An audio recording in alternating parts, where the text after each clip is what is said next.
This is a lecture from Open Tuition. For the free lecture notes that go with this podcast, please visit opentuition.com. Finally, part C. To discuss the principles together with the advantages and the disadvantages of benchmarking in the context of steel town information technology.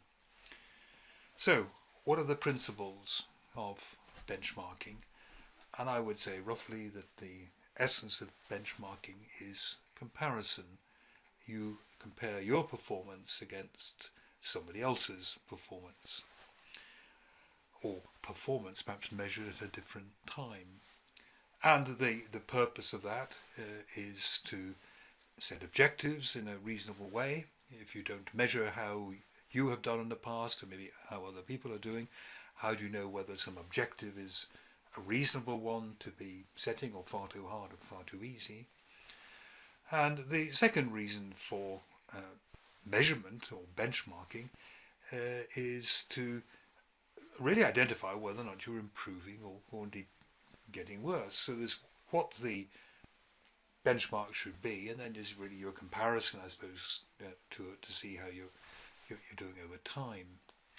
And then I would say there's predominantly three types of benchmarking. You can put four on if you want to, but I would say there's internal benchmarking, for example, comparing to last year or comparing several branches to each other.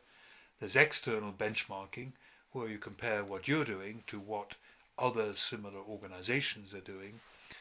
And then you can have best practice benchmarking, where you don't really look at a whole organization, but you look at little aspects of the organization, and you try to compare that to an organization which does that little function really, really well, and you try to bring that bit of your performance up.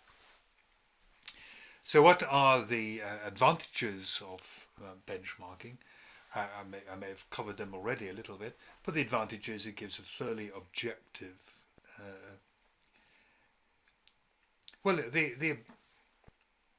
the advantage is it gives a well-established objective for you to get at. Secondly, if you are in a organization where there is competition, if you don't set a reasonable objective that is at least as good as the people you're competing with, it's unlikely that you're going to do very well in the long term. I would say maybe it allows people who are given these objectives and benchmarks, it allows them to kind of open their eyes a little bit to see, well, look, these people are achieving that. Why can't you achieve that? And that might be particularly interesting in functional or best practice benchmarking, to say, well, there really is a radically different performance that can be achieved in some other types of organization. Disadvantages, perhaps, or potential disadvantages of benchmarking. First of all, we have to make sure we go back to the context in here. First of all, we have to think, if we look at the first row here, user satisfaction, measured by internally constructed and analysed user surveys here. We'd have to make sure that we were using pretty much the same user surveys each year. We seem to have an improvement here, but if you left out some of the difficult questions in the later years, then it wouldn't be surprising maybe that your user satisfaction is going to be going up. It may be difficult sometimes to assess what this user satisfaction is, but that should never be an impediment to trying to assess that. This is very internal, of course. I would say a disadvantage of the internal benchmarking is that you're not looking at what other people are doing. You might think you're doing very well year on year or branch between branch, but you might be really rather bad compared to other people. Faults reported, measured by reported faults in the software here. And quite a subtle point here. I mean, this seems to be improving very nicely. It's gone less than half over the 4 years in here. But there's an interesting kind of statement up here. Very few new systems have been developed in the last 2 years there. And if very few systems are being developed, then you'd expect faults being reported to go down, because what tends to happen with software and indeed hardware systems is that there's quite a lot of kind of problems and faults at the start, but then as each of these is kind of corrected, they shouldn't appear again.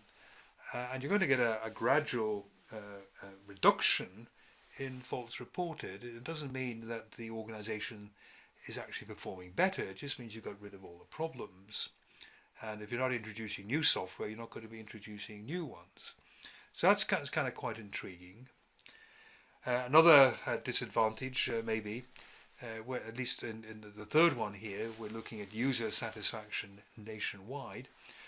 Well, who have we asked? Have we asked other councils? Because I don't think there's any evidence in the scenario that we can ask other privatized IT suppliers to councils. And it looks as though, of course, we're doing better here. But again, there's a potential problem here in comparability. If you have another council assessing user satisfaction, are they using the same questionnaires as you are? Are they measuring the same facets of user satisfaction as you are? So this one seems to be improving very little, not as much as ours, but there's this whole kind of comparability problem, potential disadvantage that we have to be just aware of. Other potential disadvantages might be that you affect what you measure, and it means that things that you don't measure may have no effort put in them to actually improve them. Next point, maybe a potential disadvantage. This gives the raw output. It doesn't really particularly explain why user satisfaction has improved or why faults reported have improved. We need to, before we get anything useful, before we can actually respond to this, we need to scratch down.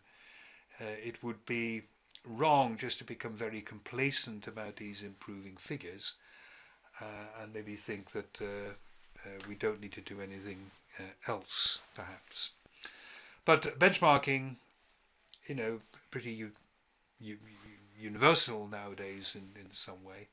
You just need to make sure that when you're doing these comparabilities, that they truly are comparable, that you have removed extraneous effects which may be there, which has nothing to do with your performance and which is almost incidental to what the performance is. But the key advantage is it gives a good objective comparison to what other people are doing, rather than just kind of floating around, really not knowing whether you're doing good or bad.